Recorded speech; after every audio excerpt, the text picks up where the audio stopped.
Hey, it's Joseph. There's a misnomer that all salespeople are the same.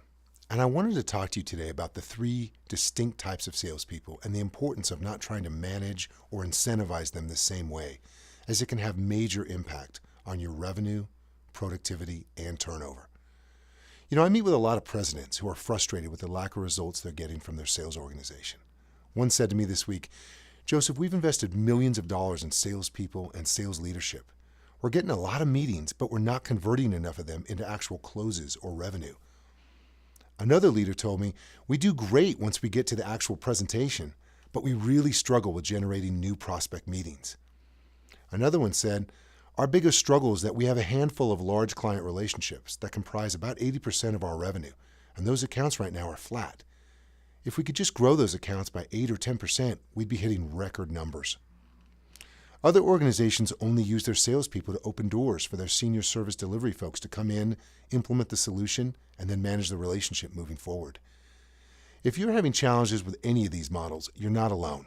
And it's no secret, when revenue is flat, the first place most leaders look is their sales department to increase results.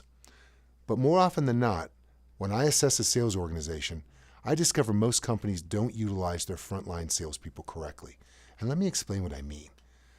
We've all worked in organizations with that charismatic leader that walks up to each person's desk and puts his hand on your shoulder and says, "What did you sell today?" And then he goes to the next person and says the same thing.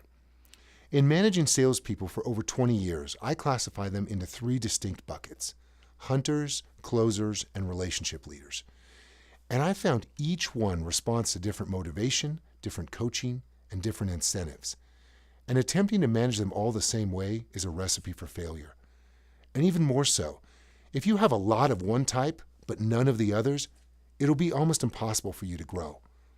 Hunters often get frustrated quickly when asked to compose the sales deck or rigorously prep for a large presentation or strategically analyze an approach.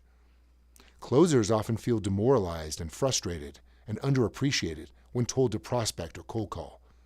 And relationship leaders often struggle when counted upon to lead the presentation, overcome tough objections, or actually close the deal. You can't manage, incentivize, or have the same expectations for all three types of salespeople. And just because they're all in sales doesn't mean they're all the same.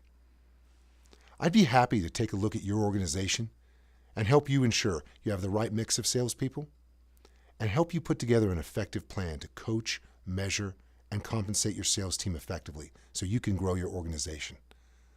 I'd love to help you attain record results, and I look forward to great success together.